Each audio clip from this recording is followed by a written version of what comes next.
দুই বোন তোরা? তিন বোন। কোন ক্লাসে পড়িস? কি খেয়েছিস দুপুরে? তোরা পড়াশোনা করিস? কে পড়িস না সে হাত তোল, আমি তাকে দেবো না। ভাগ করে খেয়ে অনেক কিছুই আছে। নেই রে, এটাই লাস্ট। খেয়ে নি মেয়া। গুড মর্নিং ফ্যামিলি, আমি বনি চলে এলাম আবার একটা নতুন ব্লগ নিয়ে। এখন বাজে পুরোপুরি 4:40। আর আজকে যেহেতু মহালয়া, তো উঠে গেছি সকাল সকাল। অ্যাকচুয়ালি ভোরে ভোরে, বাইরে এখন পুরোপুরি অন্ধকার। তো আমরা এবার মহালয়া দেখব। টিভিটা একটু প্রবলেম আছে, তাই ল্যাপটপে মহালয়া দেখব। তো চলো সেট আপ করি আগে। এইটা হচ্ছে বাইরের অবস্থা, পুরোপুরি অন্ধকার। আর আমি ল্যাপটপ নিয়ে নিয়েছি। আগে ল্যাপটপটা সেট করব, নেট কানেকশন নিয়ে নেব।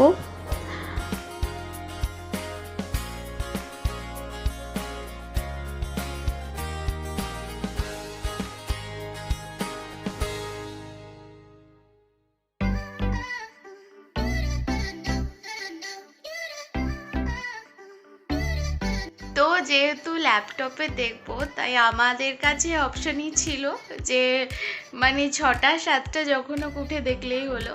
কিন্তু মানে এই ভোরবেলায় উঠে মানে অ্যাকচুয়ালি যখন মহালয়া শুরু হচ্ছে ঠিক সেই সময় দেখার একটা আলাদাই অনুভূতি। তো সেটা আজকে ফিল করার জন্যই উঠে গেছি ভোরে ভোরে মহালয়া দেখবো বলে। তো চলো সেট আপটা করে ফেলি।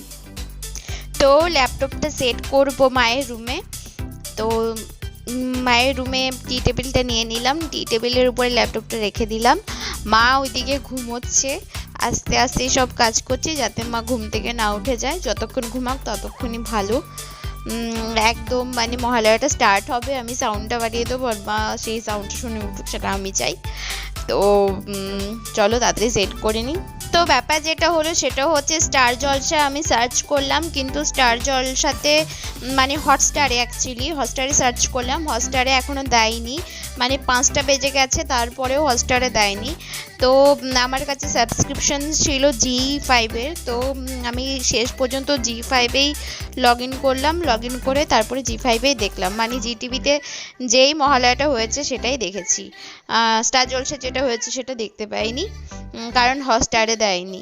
আর আমি যেহেতু ল্যাপটপ থেকে দেখছি, হটস্টারে না দিলে তো আমি দেখতে পাবো না, তো তাই ওটা দেখতেই পাইনি।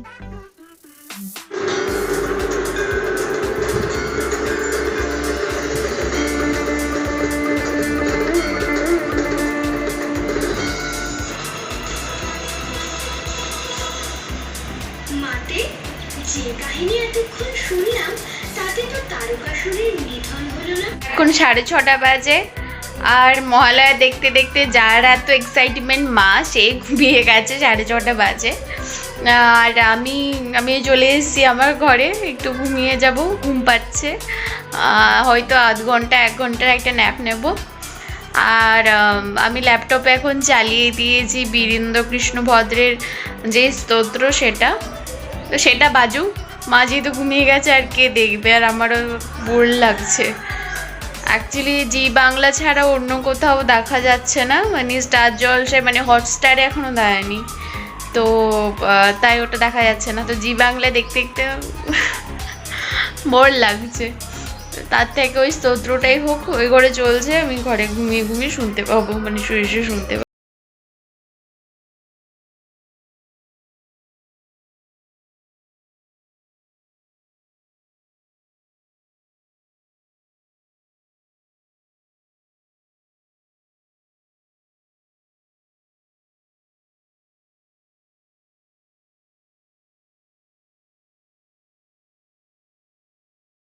মহালয়াটা অন্যরকম, মানে এখন বড় হয়েছি, কাজ আছে, আজকেও আমাকে দোকান যেতে হবে। আজ মানে এখনের মহালয়াটা অন্যরকম। আর ছোটোবেলায় মহালয়াটা ছিল একরকম।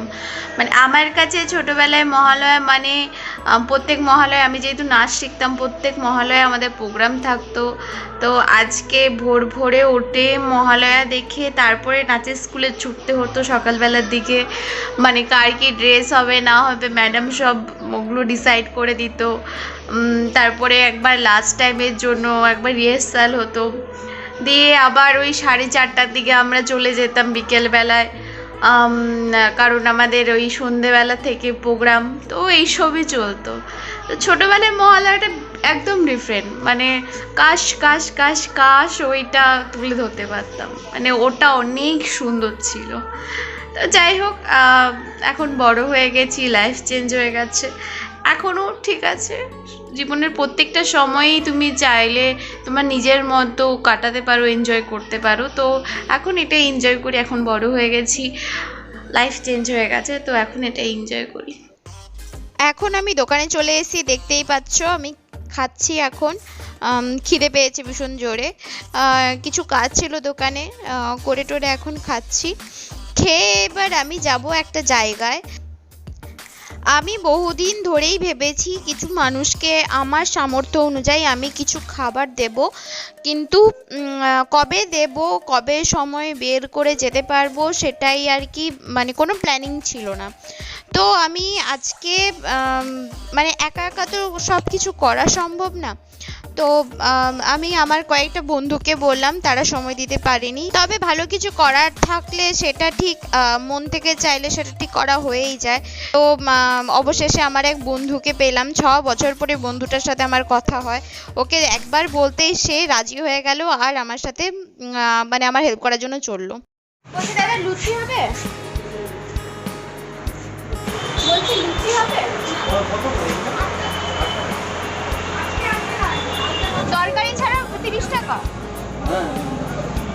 তরকারি তো সাথে থাকেই না।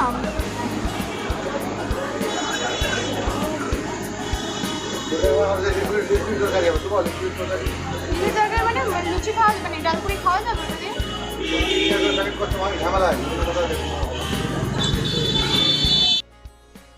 প্ল্যানিংটা যেহেতু হুট করে হলো, তাই আমি ভাবলাম লুচি, সিঙ্গারা, মিষ্টি এইসব প্যাকেট করে দেওয়াটাই বেস্ট হবে। মানে আর কোথায় আমি প্যাকেট করব? তো আমি গেছিলাম মিষ্টি দোকানগুলোতে, কিন্তু যেহেতু 11:30 12টা বেজে গেছে, কোথাও লুচি ছিল না। কিন্তু একটা দোকানে, একটা মিষ্টি দোকানে, ওদের অনেক পুরনো দোকান, আর আমি এর আগেও বেশ কয়েকবার গেছি। তো ওনার দোকানে যখন আমি বললাম, তখন উনি বললেন ওনার কাছে ডাল পুরি আছে, তরকারি নেই। তারপর বললেন অন্য কি একটা তরকারি আছে, মনে হয় ইডলি বড়া ফাড়া খাওয়ার কোনো তরকারি। তো তারপরে বললেন যে ওনার প্যাকেট করতে কষ্ট হবে, টাইম লাগবে, সেই জন্য উনি করবেন না। বড় রুড বিহেভিয়ার ছিল, বাট ঠিক আছে, করতেই পারে, তার দোকানে গেছি যেহেতু। তবে মানে আমি অ্যাটলিস্ট ওই দোকানে নেক্সট টাইম আর যাব না, মানে স্বাভাবিক, না যাওয়াই উচিত। এত বাজে ব্যবহার করলে কে যাবে? তারপরে ডিসাইড করলাম শুকনো খাবার দেবো, আর তার সাথে একটা করে কলা, যাতে প্রোটিনও পায়। ঠিক আছে, দেখলাম সকাল থেকে মোটামুটি বাধা বিপত্তি আসছে, বাট ঠিক আছে, হতেই পারে, কোনো ব্যাপার না। কিন্তু আমি যেটা করবো ভেবেছি সেটা করবোই। তো একটা বেকারি দোকান থেকে সব কিছু নিলাম, নিয়ে টিয়ে এবার চললাম মামার দোকানে, কারণ আমার মামার দোকানটা কাছে, ওইখানে গিয়ে প্যাকেটটা হবে। তবে কথায় আছে কিছু খারাপের মধ্যে অনেক কিছু ভালো হয়। তো ভালোটা হলো এখানে যে দাদুকে আমি যখনই বললাম আমি এরকম একটা কিছু ভাবছি, তো দাদু ভীষণ স্পোর্টিংলি আমাকে মানে উৎসাহ করলো, আর আমার সাথে সাথে প্যাকেটগুলো করতে হেল্পও করলো। তো সেটা ভীষণ ভালো ছিল, ওটা এক্সপেক্টেড ছিল না। তো যেটা বলা হলো না সেটা হচ্ছে প্যাকেজিং যে করলাম তার মধ্যে কি কি ছিল। তো আমার কাছে কোনো অপশন ছিল না, আমি শেষে ক্যারি কিনলাম। অবশ্যই যে ক্যারিগুলো এখন ব্যবহার হয় সেই ক্যারি কিনলাম। তো তার মধ্যে ছিল কেক, আর ছিল কলা, ওই যে কলা কিনলাম দেখলেই কলা ছিল, আর তার মধ্যে ছিল চিড়ে ভাজা, বিস্কিটের প্যাকেট, যাতে যে খাবে মোটামুটি ঘরে রেখেও খেতে পারবে, আর মোটামুটি মানে পেট ভরে যাবে, কেউ যদি একবারেই খায় পেট ভরে যাবে বা ঘরে রেখেও খেতে পারবে, সেরকম ভেবেই আমি কিনেছি। আর আমার কাছে আর এক্সট্রা কোনো অপশানও ছিল না, কারণ ওই যে দেখতেই পেলে কোথাও লুচি পেলাম না, আর অন্য কোনো খাবারের কথা আমার মাথাও এলো না। যাই হোক, আমি আমার সামর্থ্য মতো আমি যতটুকু পেরেছি আমি চেষ্টা করেছি। আর আমি প্যাকেট করেছি 30টা, বড় একটা ব্যাগও নিয়ে গেলাম, ব্যাগটা এখন আমার কাছেই আছে, মামার দোকান থেকে নিলাম। তো এইসব করে তারপরে আমার বন্ধুটাকে নিয়ে আমি বেরিয়ে পড়লাম খাবারগুলো দেওয়ার জন্য।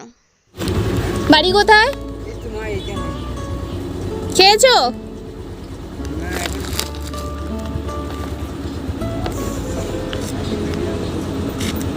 আসো এদিকে এসো,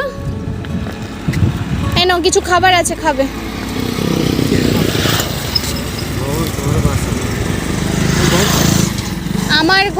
আমার ঘর একটু দূরে আছে। আমি বেরিয়েছি কিছু মানুষকে খাবার দেওয়ার জন্য। ওনার যে মুখের হাসিটা সেটা সত্যি ভীষণ দামি, মানে আমার কাছে তো অবশ্যই ভীষণ দামি। এনে খাবার খাস? হ্যাঁ,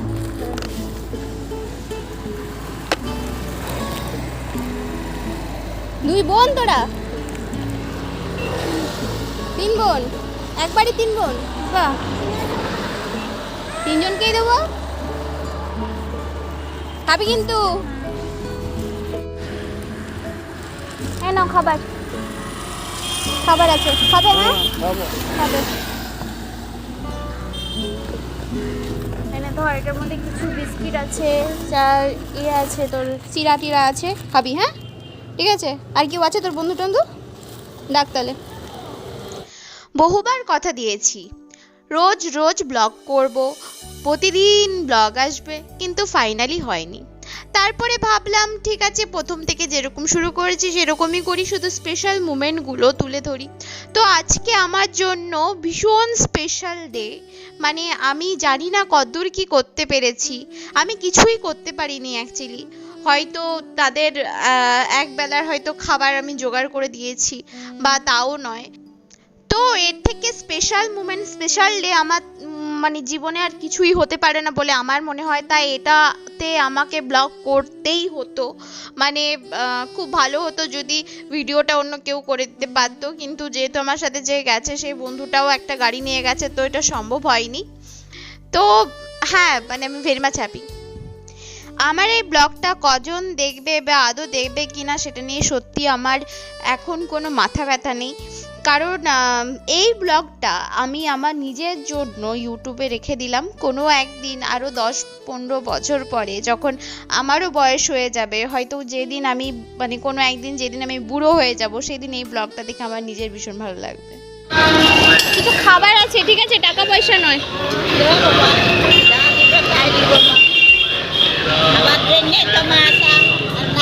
খাবে কিন্তু, আর আমাকে আশীর্বাদ করবে। আচ্ছা বাবা, তুমি কথা বলো বাবা, ভালোই থাকো। ঠিক আছে। এই আগের ক্লিপটা কেন যে রেকর্ড হয়নি, মানে ভিডিওটা যে কেন ঠিকঠাক করে ওঠেনি কে জানে। মানে হয়তো কোনো টেকনিক্যাল প্রবলেম ছিল, অ্যাকচুয়ালি আমি খাবারগুলো দিচ্ছিলাম, ভিডিওটাও আমি করছিলাম, তার জন্য হয়তো সামহাও ভিডিওটা ঠিকঠাক ওঠেনি। কিন্তু মানে ওদেরকে দেখানোর আমার খুব ইচ্ছে ছিল।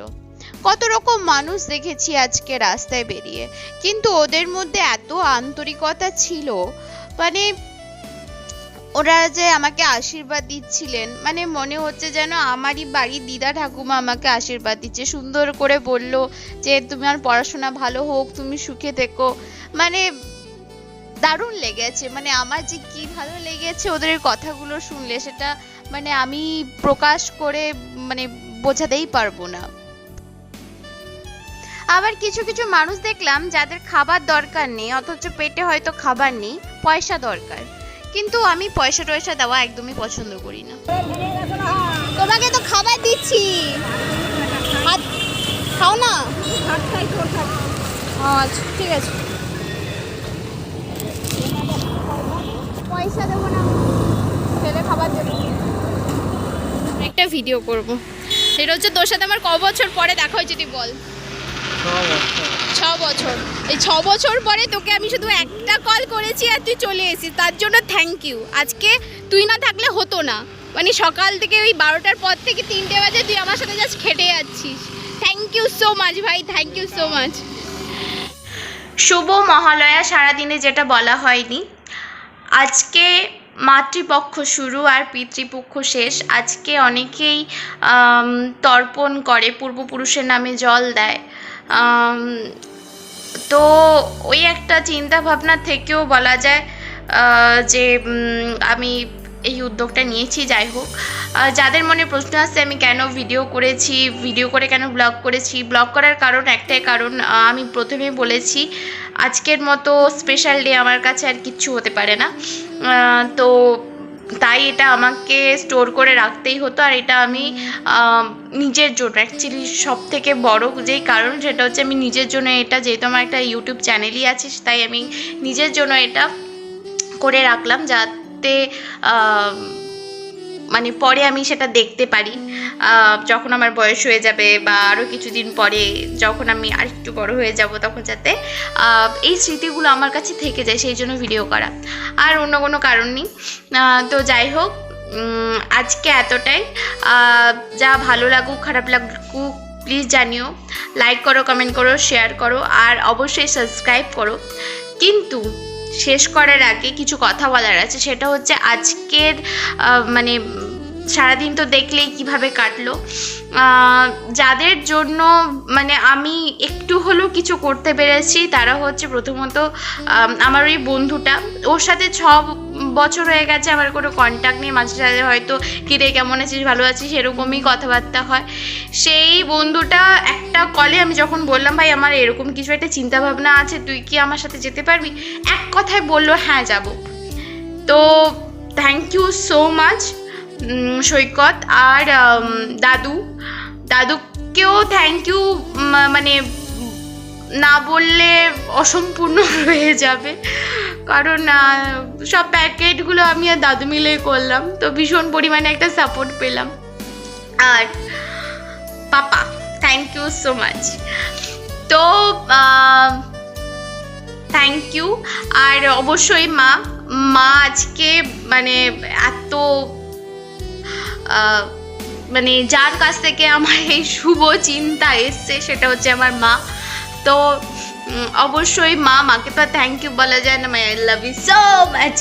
যাই হোক, পুজো চলে এসছে, তো একটা দিনও যদি আমি কাউকে একটু ভালো করে খেতে দিতে পারি তো সেটা আমার ভালো লাগবে। তো সেই চিন্তাভাবনা থেকেই করা। ইচ্ছে আছে যদি কোনো একদিন আমি অনেক কিছু করতে পারি, মানে অ্যাটলিস্ট আমার যেই এম আছে সেইখানে পৌঁছাতে পারি, তাহলে আরও অনেক কিছু করার ইচ্ছে আছে, ভগবান জানে কি হবে। বাট আমি অ্যাকচুয়ালি চাই অনেক কিছু করার, মানে করতে। তো ঠিক আছে, চলো আজকে এতটাই, আবার দেখা হবে অন্য কোনো ব্লগে। ততক্ষণ পর্যন্ত প্লিজ সাপোর্ট করো আর সাবস্ক্রাইব করো আমার চ্যানেল অগোছালো বনি।